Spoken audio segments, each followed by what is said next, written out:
playing tic-tac-toe, Jax was playing tic-tac-toe. Correct. Seb was playing tic-tac-toe. Correct. So now it's down to Ana or Thompson. Oh, Thompson. It's one of the two of them. Maybe this is how they get their power. Don't overuse. Oh, okay. Because I believe this is JJ.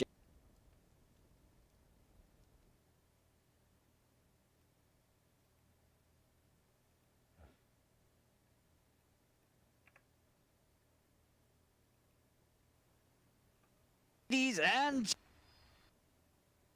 anything that it faces out in the chat.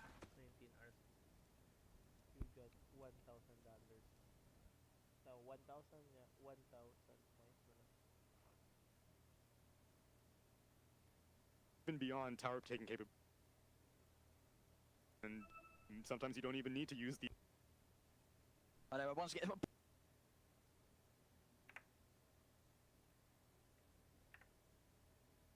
Not entirely sure what, you know, Bulba has cooked up for this major. I know historically, at least in the most recent major, a lot of people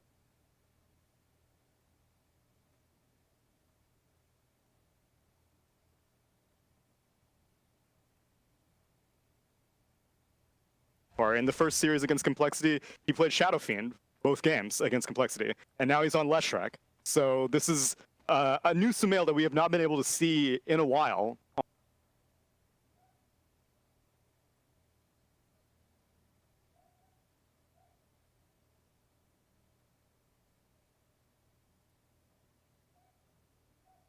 They're ready to start this series with a bang, with a gap.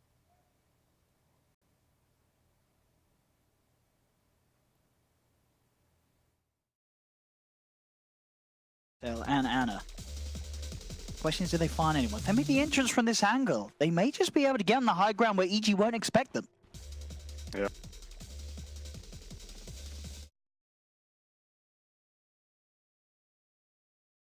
Unless of some choice ice shards. Or if they get Fly. On the Fly, he's the meme target, and they know it. They're going to lead him with the Q. Jax and Ana ready to chase him down. The tip's already coming out. Seb throws the tip out to Fly. Fly's in trouble. He's gone.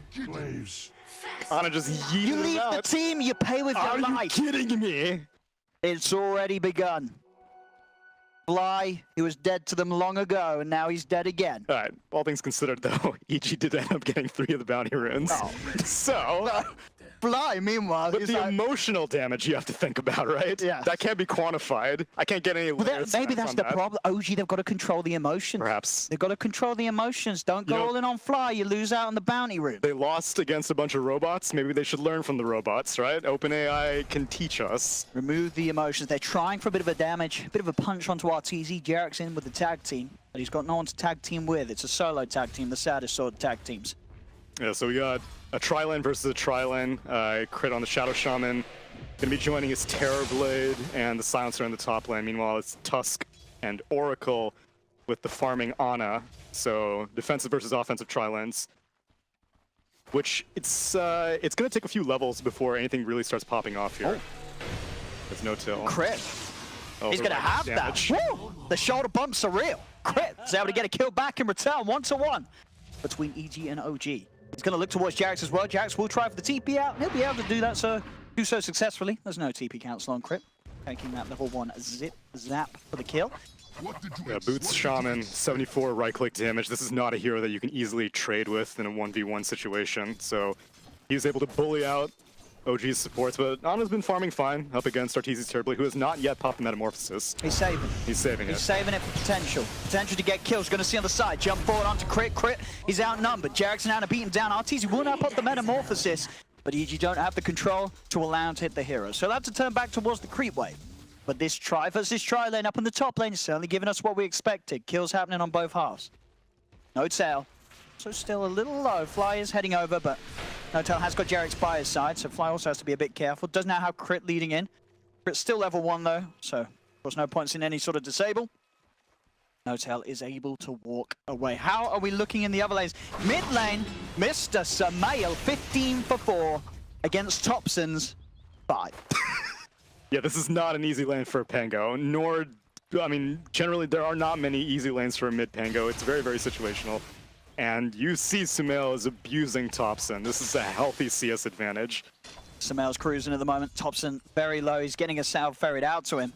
But this lane ain't going to get any more even as long as it's left as a 1v1 for quite some time. Sumail is going to keep a solid lead. Top lane, a bit of an attempt on to Fly. They'll jump forward looking for the silencer. Jax will fall low for the cause and he'll actually end up dying. Fly, he will be able to walk away, benefiting actually from a little bit of heal after that purifying flame. So N0tail still showing a little bit of love lies there beneath the drama as he will heal Fly up a little bit. Yeah, this is problematic for Thompson though, because he needs help in this mid lane, but the tri lane has its hands full right now. Ultimately, I guess the idea is that Ana, with a Magnus accelerating his farm, is going to be able to come online soon enough that Thompson can kind of take a back seat while Ana creates room for him, which OG have historically been very good at that. They're exceptionally strong team at baton passing farming roles, so oftentimes Ana will get a really good lane, but you know, he doesn't need to be the hard carry, which this game he kind of does need to be the hard carry, but PA with a Magnus can recover fairly quickly. If they're given the space, that is EG, and if they're going to let that happen to OG's, nice curse onto the three of them, meaning that OG's got to be careful how they fight. They are three heroes that do want to throw out a lot of spells. You have to be careful doing so when that curse is upon you. That duration, it all stacks up on you. Yeah, if you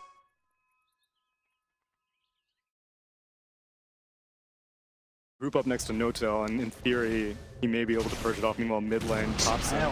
He actually gets the stun off. One more right click and he's got the kill. He's got the Fairy Fire too. He's able to walk away. And hey, look at that. That's going to be a rune to fill back up his bottle. Sumail. 1999, of course, the year when he won his first DOTA2 LAN, I believe.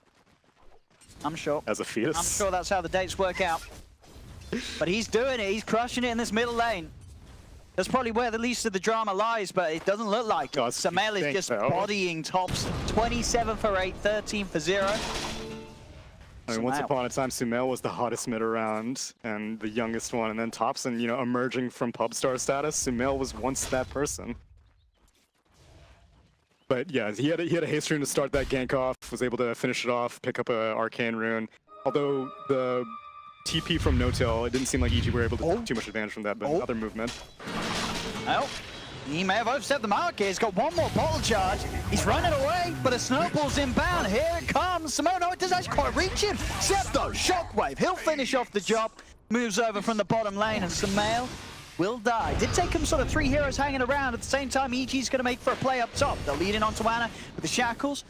N0tail with a quick purge, removing any sort of curse and such, allowing Ana to stay. But a healthy amount of HP will walk away. But that's a big kill on the mid. Bring up some space for Thompson to start catching back up. Yeah, and it wasn't even that much skin off of Seb's back. He was going around picking up bounty runes, and he was like, all right, you want to kill mid? I can do that. With 1 point in Shockwave, which he's been laying up against this Doom, maxing out in power as to be expected whenever you have a Phantom Assassin on your team. And they're going in top. Yep, jumping onto crit, caught out of position in the river. She will take down the Shaman. Overall, I mean, I feel like this sort of being the one man we haven't really talked about. We got a Doom on Doom. I mean, okay. Rip S4. We weren't mentioning him, and he makes sure that he certainly gets a bit of screen time now. Diving in under the tower, S4 on his Doom. You can't leave him unnoticed. He's farming like a treat down here. 29 for 5, so is Seb. But Seb is dead, and S4 is not. Yeah, Doom was spent, and it seems like the Magnus is primarily interested in helping out the farm acceleration, even though he is level 6, doesn't feel interested in scaling out RP, so I don't really blame him for dying. Meanwhile, Fly is going to go down. Yeah, Thompson's starting to get a bit mobile around the map.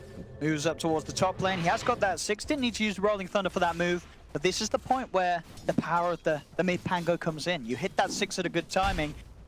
You can do so much on this hero with just the skills. It's a lot of damage, a lot of control. You have to be ready for EG for these movements from the Pango. Down bottom, EG, they're going to make movements themselves, leading on to Seb. Sumail's there with a follow-up done, and Seb, he's dead once again.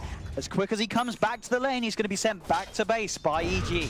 Unfortunately, Sumail only has 1 point in Edict right now, so I don't really know if they'll be able to convert this into a push, and it wasn't really timed with a siege creep. Crit is only level 3 on the Shaman, meanwhile mid lane, Fly is keeping the lane warm for Sumail, who has picked up an Invis rune, and they may be able to do something if Thompson goes a little bit too aggressive on Fly.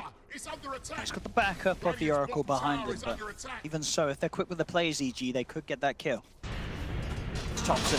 He's heading forward. He's going to go for the swashbuckle, but the curse kicks in. He does have notes out there, but there's of course nothing that a level 3 Oracle can do to save him from the damage output of these two heroes. Another kill for Sumail onto Thompson. And all things considered, these int losses against a silencer will start adding up. He's only been around for 2 kills, but the 7.21D nerfs to Pango bumped up the mana cost on his Rolling Thunder, and so whenever you get that 2-second shield crash and ball, you will run out of mana as a Pango. So, you know, it's just minimal mana right now, but it'll start adding up. Tier 1 tower taken 8 minutes in on the bottom lane. EG amping up the pressure that we expected from these heroes, but maybe not so in that fashion. Just S4 having that dominant lane down bottom. Sure, Seb was farming, but the fact that they killed off the Magnus twice, the edge is there for EG on that half of the map. S4's taken over. And once he starts to move around, make moves with the rest of the team, he's going to be a hard force to reckon with. It's big old Doom. Yeah, and same thing with the Leshrac. Right now, Pango is basically getting doubled in net worth by the Leshrac, so the mid lane has gone exceptionally well for Sumail. Thompson.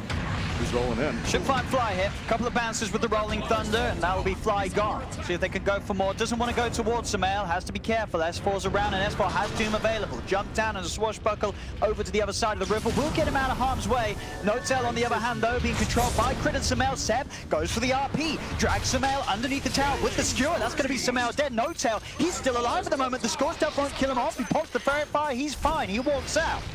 Big rotations and reactions from OG, but it will allow them to kill off the Leshrac. Sumail's gone, and they'll lose no one themselves. And that's absolutely worth an RP.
Nothing to cancel it, and RTZ is out. Back to safety, back to base. And a well played indeed. Very much warranted there by Artur. Yeah, he did not have Sunder available, so he just had to get out purely on his wits. Once the skewer went out, he knew there was nothing that could cancel it, which I'm a little bit surprised that Seb went for it, seeing as how, like, chances of RTZ being able to just walk out of that were slim, but maybe they thought, you know, I'll connect the skewer, then we'll be able to immediately finish him off, but some fancy footwork gets RTZ out of a near certain death. Amongst all the chaos, though, Ana has kept himself at that top spot. Going for the treads, double Wraith Band into the Deso. He has that imperative reliance, so doesn't need to go for a Battle Fury, needs to go for the damage. Has been caught out though. Crit leads in, wards down, shackles are there, he's controlled. The PA Ana, no escape, gets one crit out. But it won't be enough to do anything in response to EG getting the catch upon him, and that's certainly the kill that EG's hunting for, as I say. The PA's the one at the top, if they can slow him down, they're going to make their game a whole lot easier, EG.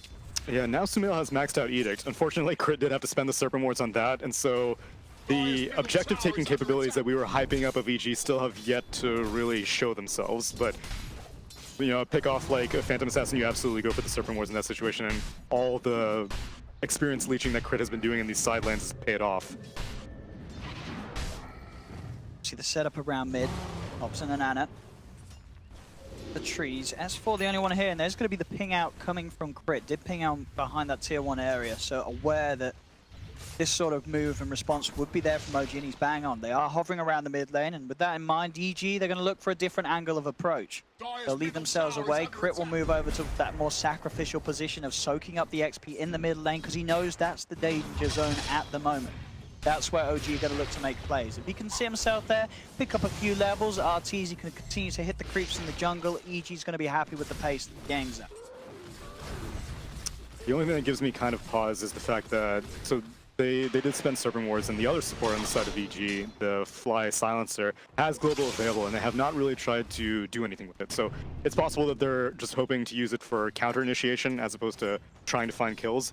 But I think the assumption that you'll be able to outcarry OG may be it's difficult to get a read on how good a Pango can go late game. But a Phantom Assassin with a Magnus, it's scary, really fast. It's scary. There's always going to be that chance that the RNG's there, the crits come into play. Exactly, but then on the other side, you get deleted. I mean, they have faith though. Meanwhile, Thompson trying to go on crit mid.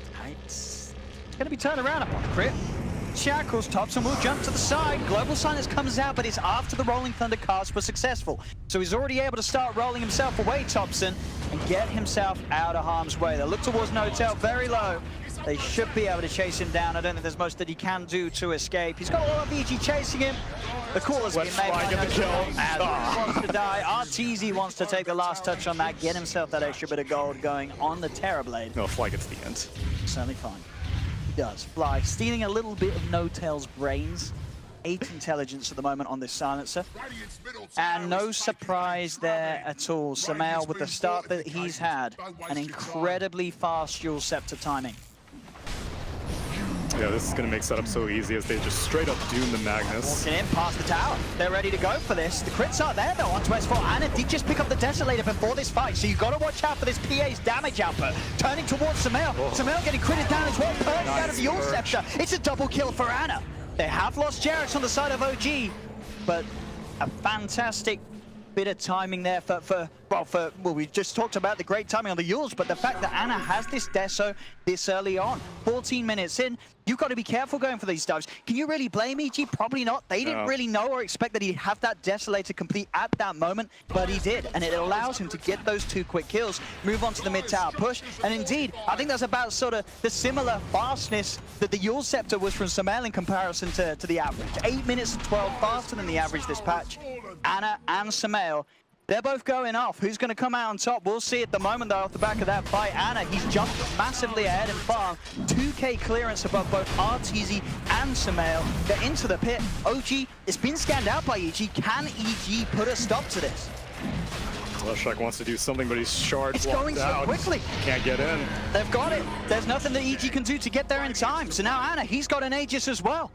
Anna is back in true form here. And typically in this situation as a Phantom Assassin, you're like, all right, nice, we got a kill. If they didn't take Roche, then like, let me farm on my BKB. Once he has an Aegis, they can start continuing to make moves. And against this Terrorblade, like if you're able to establish some vision inside the jungle and track down this Terrorblade, who is almost always going to be away from the rest of his team, then you can just cash out that Aegis for a kill. You don't need to make it a farming Aegis as a Phantom Assassin. Although it looks like Evil Geniuses wants to pressure bot lane and create an issue there. They have a lot of vision in the southern jungle. And the PA with these timings, you look at sort of the heroes that it's up against. It's not an easy life for pretty much any of the heroes on EG. Banner pops the BKB, jumps in with the Deso. You're gonna die. Even the Terrorblade, sure, he's got a nice amount of armor. The armor doesn't matter when you're getting critted for 5,000. Yeah, the Empower just makes that X factor so much more severe as you see Samael. Another nice purge on the Yules. He is getting hit down pretty low, but he has that Aegis, of course. He'll be back for round 2. We'll see if EG want to try and continue the fight. Brit's backing away. Shard's going to be thrown out, attempt to try and catch someone. They won't do so, as EG is able to separate themselves from OG. Now, if they're able to convert this into objective because Global Silence has been spent, then OG's okay with it. Sure, like I said. but OG has lost the Aegis then. Right, but it was, like I said, intended to be more of a combat Aegis than like a, let's make sure our Phantom Assassin stays safe kind of Aegis. You see them 5-manning constantly right now. Magnus has completed his Blink Dagger, so he's more than willing to initiate, especially now that he knows that he will basically be guaranteed to be able to get the Skewer combination after the RP now that Global's down. But unfortunately, they don't have that much vision on the side. Like I said, they really need to establish a lot of radiant vision in the Dire jungle, which they've been kind of effective at dewarding their own jungle, but it looks like EG are returning the favor yet again, and again, clearing out whatever No-Tail has. He places another Observer Ward in the exact same spot, and now No-Tail fly gets out. Jarek's not quite able to make the reach there with the shards. Even if he did, EG would still have been ready to turn, and in fact they are. S4, he's able to lead in immediately with the Doom. False Promise will be there, but Crit, he's able to hold back any sort of further help from No-Tail. Shackles and Disable allow him to kill off the Oracle, but No-Tail's selfless play will mean that the Pango is able to move away. Now OG, they can turn. Ana just turns, cuts down S4 in a matter of a couple of hits. They've got the punch up onto RTZ. Thompson, he's rolling in. Rolling Thunder won't connect. Ana's going to be there onto RTZ, but there's the Sunder. The turn. RTZ's still alive. Thompson's got to roll himself right out of it. Swashbuckle as well gets him away. But Ana will fall. Fly to take the kill, but RTZ to stay alive. That's really surprising that Ana went for it. I think the only situation that you think that that's a viable move is if you were able to get the lucky shot silence proc. But without that, like that's why I think like Pango was just putting out a feeler. He was like, yo, if I get a silence on this dude, let's go on it. He didn't get anything. He didn't even get the disarm, and Ana was like, nah, I'll get 2 lucky crits. It's all good. At this stage, it's a level 13 Terrorblade. He's definitely gonna have Sunder at this stage, and Arteezy gets one of the easiest kills of his life. I think you pretty much sort of had the full wand as well. So Yeah. you have to certainly be careful when making those sort of jumps unless you feel very, very lucky. I mean, maybe the lucky shot and with the right. It's possible that maybe like Seb was like, okay, I'll be able to get a blink RP, and maybe it got canceled somehow. That's really the only other justification that I have for that move. But yeah, Seb did not get to RP, so minor setback. G. To make a move happen. They know the Crit's pushing out bottom, seemingly alone. Oh, interesting. He went for Blink Dagger instead of Aether Lens first on this Shadow Shaman. It's possible that, you know, he just had a lot of gold and he was like, this is a better way. Oh, No-Tail's got another crit set, but the wards being dropped as such. And crit blink out fast enough. Yeah, he still doesn't quite vision. Now he does, but he crit instantly reacts. The blink, the TP, that's smooth. Very smooth. He's gone. That's... Oh, we're gonna argue about percentages again. How much percent does tier 1 tower go down? 706 out of 1900. That's out of 1900. That's a hard math. Let's round it up to 2000. Okay, 2000. Fine. But a percent. Yeah, that's not happening. No, I gotta bring out a calculator. I'm not dividing by 100. I'm doing tips at a restaurant. I ain't gotta do that. I'm not paid for that. They gotta pay me extra to do the maths. 20 minutes coming up. 11 to 12. 1K lead for EG. Definitely the close spectacle that we'd hoped for in this early stage of the game. We did see, as I say earlier, Ana start to lead ahead, but that sort of played down bottom where Ana ends up dying. Shows how volatile the game is. RTZ, he's able to match the farm, keep the pace. He's level with Ana's PA. Yeah, and he's Terrorblade. This is always going to happen, right? You make one sort of slip up against the Terrorblade, especially an RTZ Terrorblade. He's going to do so much with that time and sort of space you give him after a failed misplay. True, but a lot of times a one position will be like, it's okay, my 2 will be able to like make use of this space. But Thompson is going utility, which I'm typically a fan of this build. It's just that I fear after the game goes 30 minutes and, you know, EG starts getting armor on their team, then where is the damage really coming from? There's basically no magic damage on the side of OG. And Terrorblade walks out with, he has 27 armor right now, just cruising along. He's looking for a butterfly. He's going to have evasion to mitigate even more of Phantom Assassin's damage as now Pango up in top. I mean, Thompson trying to cut the way deep behind this tier 2. I mean, I feel like that's sort of a position and a play that you'd expect if you're a sort of a 4 or a 5 right. or maybe even a 3, but that's your mid laner. Exactly. Just dying behind the tower alone. And again, a hero who has built utility, he managed to complete the Greaves, and Greaves is not a solo item, Greaves is a team fight item. And now they find Ana in the bot lane, basically isolated. Yule's setup. Yeah, there's the follow-up stun from Samael. Ana, he'll jump to the side. He has got that to try and move away, but he's dead. And now No-Tail, he's walked into a bit of a danger zone as well. The silence comes out, No-Tail's gone. Double kill for Samael. S4's not done. Leads in Infernal Blade down at Jarek. He does have the ability to snowball down to the creeps on the low ground.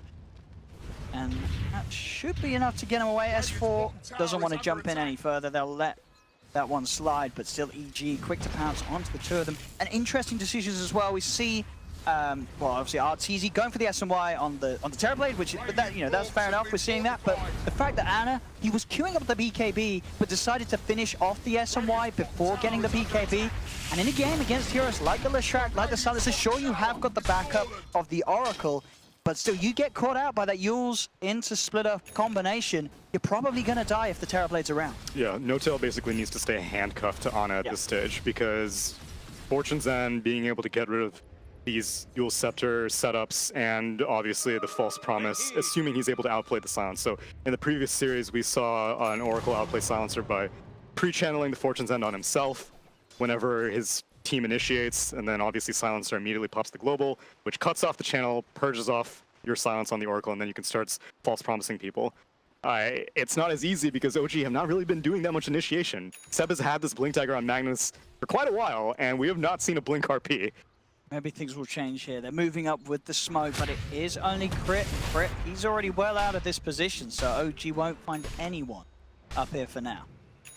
Base is made. Crit continuing to pick up a nice bit of farm up and down the lanes as he pushes them out. Having the Ether Lens complete on the Shaman as well. This is a lot of catch and long-range disable from the Shaman. With these sort of heroes that you're jumping in with, as I say, especially Ana's PA, who did forego getting the BKB for a little bit. He will obviously have it eventually. Having the SNY first, but you have to be worried about that instant disable. And as you say, if No-Tail is not prepared to make the saves, your cores are going to die on OG. Yeah, especially whenever you have this lack of vision that they have. Like, right now, OG have no wards on the map. And part of that may be a product of good counter warding, but like, that's not a good place to be. And we can see where Ana's build as well, so he's not even queuing up the BKB. He's going for the MKB, so full in trust on No-Tail to make sure that he is safe to do the dirty work with the Deso and the MKB in the fights. There's not going to be a BKB in this PA. Mid lane, they've got the catch. In they go on to Thompson. There's no backup nearby, and again, Thompson stepping pretty far forward and away from his teammates. Will be punished with ease by EG. Ana as well, he does take the tower, but he is alone. He's going to come in. Ana, let's go for the TP. Can Samel find him with the Yules? Does not find him in time. Ana will escape. Gets away with taking the tier 2 tower. He's sort of risky on the edge plays, but these are the plays that we've seen Ana pull off many times before, and he gets away with a lot of them. He knows when to make those moves. On an individual basis, all these OG players seem to know when to make the moves, but as a team, they just don't seem very connected right now. Like, Thompson's all over the place randomly in mid lane. Silence is going to come out, making sure that there's no help for Seb. Seb is gone. As you say, it's 24 minutes in, and it really is a game where he's not been able to do anything with the blink. No-Tail will be found as well. Samael getting the vision. Your Scepter up. No TP for you. EG starting to turn up the pressure, turn up the action, getting these kills after kills, moving into objectives. Mid lane, in they go. S4 leading forward. Jarex has got a snowball. Thompson rolling thunders into a ball. He will now be able to get the roll around background. It's quite a good one as well. Crit and S4 very low at the moment. A Doom will be laid down onto Ana, but they've lost 2 heroes on EG. ZG will have to be careful. They've still got 2 dead on OG. RTC's got a little bit of time left with the Metamorphosis. But OG, they will push them back. Not before the tier 3 tower goes, though. So EG, even though they lose 2, they open up those shrines for taking, and they keep that lead. Yeah, I guess maybe EG weren't 100% sure what the buyback situation was. If Magnus could buy back, then that would have been catastrophic for them. So they pushed the limit just barely enough, able to claim that tier 3. But signs of life coming from OG if they're able to defend like that. And finally, Pango Thompson is able to hang out and do something with his team, get a Rolling Thunder in a team fight situation. And that's, I think that's what OG need to stick to. They just need to stick to 5-manning, because they keep trying to rotate, look for picks, but if you don't have any vision, you're just running around headless. You're better off forcing the team to come to you, which is hard whenever EG are as good at pushing as they are with the Shadow Shaman Serpent Wards, Leshrac's Edict, and Terribly Metamorphosis hits. It's hard to dictate where the enemy team will be forced to go, as you see like right now Arteezy just casually push to the high ground, and no one from OG are defending that, but Ana's going to take down Fly. We'll find Fly pushing out lane alone. You know, the fact that Arteezy with this incredibly quick butterfly timing, as we saw just being shown on the screen. Also worth noting, it's looking to be another flawless game so far from Arteezy. Has not died at all on the Terrorblade. OG going for the Roche. They got away with this last time. Once again, EG will scan it. But in terms of getting there quick enough, they're giving it up. It's not going to be possible. OG find the Roshan with no contest. I mean, basically the entire time this Terrible Illusion was killing bot tier 3. And he gets it. And it gets it with a siege creep. So at that point, you're like, no one has defended this yet. And then you're like, Roche is probably going to go down. There's no point trying to challenge it at this point. So. And let's be honest, last time OG with the Aegis, they didn't get a whole lot done. Right. We'll see if having a cheese on top of it makes any difference. Yeah, they'll hand that Thompson. He'll be able to stick around longer with that Greaves aura. But I mean, time is ticking. And even though EG, they are ahead, they're broken the tier 3s, they do have the net worth lead, you could definitely say Ana is getting away with this build. He has the MKB, he's now got 1300, he will now queue up the BKB. So if he gets this BKB after having, you know, the Deso and the MKB, these 2 damage items, it's got to be scary, because he absolutely is at a point where he will delete these heroes. You can see builds from the cores of EG responding to this. Sumail going for the Shiva's Guard, making sure he has that extra armor and protection. See, how's he doing on that Shiva's Guard at the moment on the track? I saw he had it queued up. Yeah, he's working his way. So he's about to have the Mystic Staff. Yeah, he's pretty close. Yeah. He's pretty close to having it. But that's the thing, like, Ana is getting away with this build. He is. But like I said, the armor is going to start adding up. And then who are you going to delete? Like, the Shaman has an Aether Lens and a Blink. You're going to really catch that guy? And Doom just inherently such a tanky hero. Actually, surprisingly, did not go for the evasion on the Doom. He went for the Devour bonus gold. But, you know, he built a plate mail, so he has his own armor going on right now. The lack of damage coming out from the rest of OG, like, yes, Ana can get away with the build, but can the rest of OG get away with Ana's build? Now bot lane, you see a bump into the Arteezy. So they can go for this. Arteezy doesn't have anyone nearby. He does have a global silence. That allows Arteezy to get off the Sunder, but there's the damage. There's the 1100 damage crit from Ana. Will be there. Arteezy taken down for the first time this game, and it certainly shows in the gold. A nice bonus for Thompson picked up for that. And EG's gonna have to defend this tier 3, because they will keep going. They still have Aegis on Ana, they still have Cheese on Thompson. And I don't think EG win this race. I mean, it's hard, yeah, because EG, they don't have global silence. And if the Terrorblade wants to join in, Arteezy's going to have to expend a buyback. Yeah. So Sumail doing his best, as you say, with the split push. He cashed out meta, so. How do EG slow this down? Are they able to stop this push at all? That's the question. Tier 3's gone. OG know they can stick around to take They're tracks. racing it. Shaman dropped the wards mid. Leshrax's pushing top. They're trying their best for the split trades. We'll see how much they can get from it, EG, as OG will take the bottom racks. EG, how much can they get in return? Crit's been able to pull down the melee racks to about half health, but now he's jumped upon. They'll take away Crit. They'll be able to take away the wards as well. Back down bottom. Chases on as S4 looks towards Notel. Notel will be focused by S4 and Fly. Thompson tries for the swashbuckle, won't find the connection onto Fly. So S4, Sumail and Fly will continue to surround Notel. Rolling Thunder comes in from Thompson. It is keeping Notel safe. Thompson rolls in very deep though, will be doomed by S4. S4 pops the drums, starts Oracle has his false promise. He can keep this Thompson Pango pretty safe, and now they'll turn. Ana and Seth, they've moved up the mid, the jumps are on, and Jarex is there on the backlines on top of Fly as well. EG have lost 3. OG keep the racks alive, get the lanes pushed back out, get the kills, and take that bottom melee racks. The game in net worth back to pretty much even, 18 to 18 at 30 minutes in. And OG, their racks up. The moment these carry players stray from the flock and they're off on their own, things start spiraling out of control. Ana died bot a while ago, and EG were able to get a whole lot of damage done to objectives. Here, Arteezy gets caught out, and as a result, Rax goes down. And now mid lane. In mid lane. They're losing more. It's spiraling out. EG, they're going to have the full roster back up in 10, but it's not going to be before these racks are gone. OG pushing on. Ana getting away, as we say, with this high damage build, not going for the BKB and being able to get the Deso. The MKB, he hurts, not only against heroes, against structures as well. It's another tier 3 tower taken. They're going to look to fight EG. Jump in, global silence, immediately focusing down the PA. Ana's gone. That's going to be Notel out of the game as well. Notel's going to buy back TP over to the shrine. Can he get it to help them though? Ana taking a heavy amount of damage for the Glaives. Will jump down to the low ground. Thompson, he's still on the front lines. Tries for a swashbuckle onto Sumail, but he totally misses the shot. Sumail and Fly turn towards him. Arteezy, he's cleaned up Ana. They're still looking to finish off this Pango. Thompson, he might be able to get Sumail. No, the swashbuckle again. The angle's slightly off. Meanwhile, Arteezy, he's just killing fools on the backline. Thompson finally should fall as S4 jumps in. EG, this time they'll take the fight. They'll get the kills. And Arteezy, he'll get a big ass paycheck. He got a lot of money from that one. Give him another. Give him a bonus. This is his Christmas bonus right there. There we have it. Arteezy, you don't mess with the Artor Terrorblade. You kill him once, he'll make sure that he kills you again and again and again and again and again.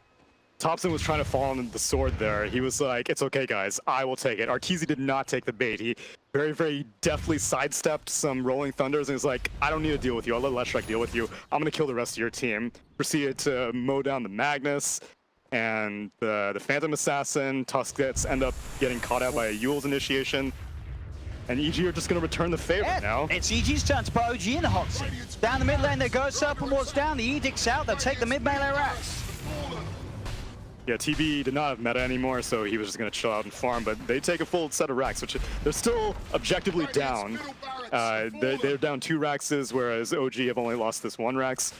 But it's only 30 minutes into the game, even though it feels much later. These carries still have a lot of room to grow of Leshrac and Terrorblade, and hell, even like Doom, these 4 positions.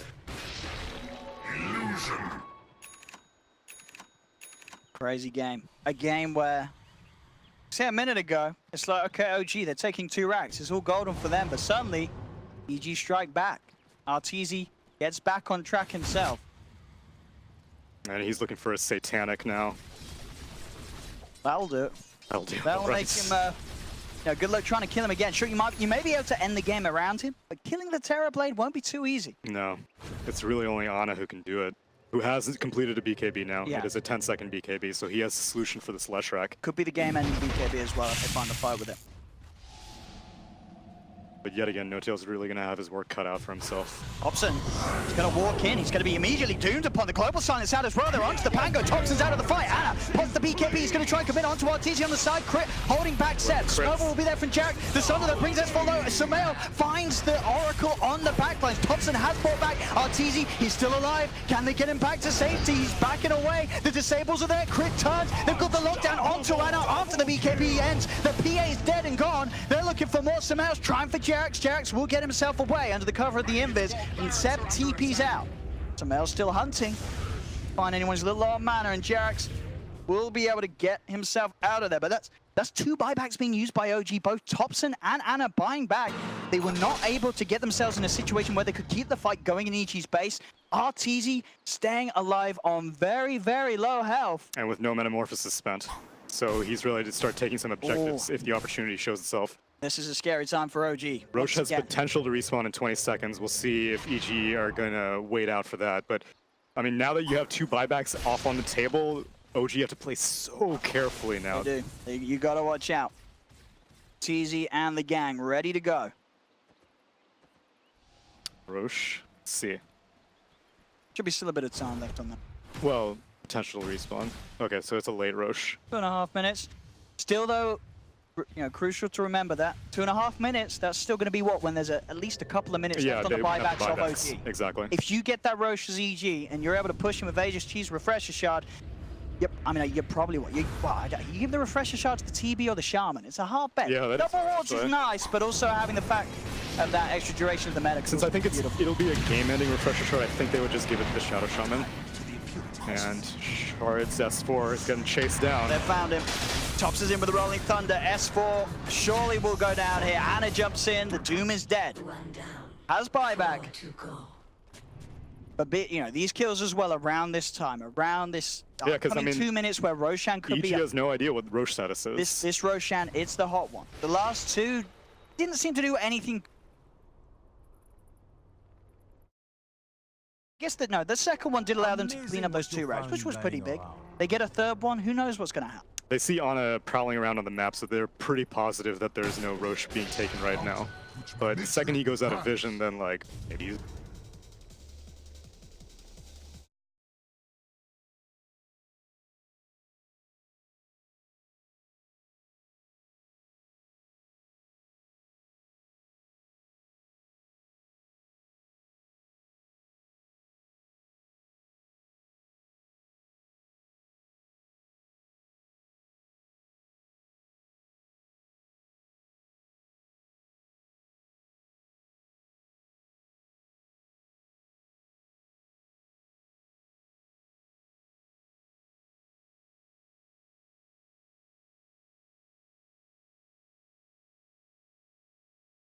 Scouting things out, sending the illusion forward.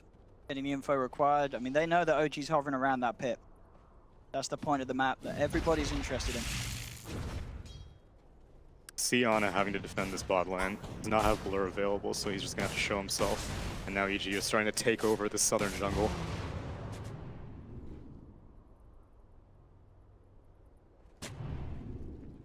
So that shrine down bottom that EG are yet to take away. Basher.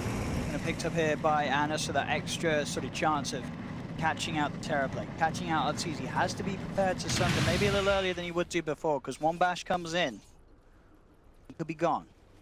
Causing some pressure in the top lane. That is the last Rax remaining for EG, so they need to be very, very careful about not letting that get out of control. There's 2 siege creeps up there also, and so like right now, which Roche is about to respawn, if OG were aware and been able to force a fight, those siege creeps may have just been able to quietly get themselves a Roche, but Sumail's going to defend it and immediately backs off. He doesn't even stick around to finish it off because this Roche is so delicate. There's no initiation from the Tusk. Jax, he's going in straight away. Anna also coming in for this as well. Has to be careful. The global silence, the Hex is down to Anna. The Shackles as well. There's no save for him. Anna's dead without buyback. Gone for 110 seconds. The quick plays from the supports of EG. Crit and fly, the global, the disable, the P8 is gone. A huge window now for EG to operate with, and they've also found Thompson. They've also found No-Tail. Arteezy able to chase him down. This is 3 heroes dead on OG, none of them with buyback. Roshan has respawned. And in the mid lane as well, Seb tries to desperately force the wave away, but they're all dead. Arteezy, he knows they're not coming back in for this. He's ready to shut down the game. He's ready to move on to another. You only killed him the once this game. As I said, you're not killing him again, and they certainly did. 14-1-4. Arteezy hitting the tier 4s. They might as well call it now. It's game over. Nothing that Jarex can do to hold back a full lineup of EG, and there it is. GG is called as Evil Geniuses take game 1 of this best of 3 against OG. Hana made some very, very peculiar initiations, and again, like, I don't know if that was his responsibility or lack of communication, but there were not very many Blink RPs this game, and I think that EG were able to use Silencer a lot more effectively than a lot of teams are. Support Silencer should not be able to get with so many super effective global silences. Just the combination, the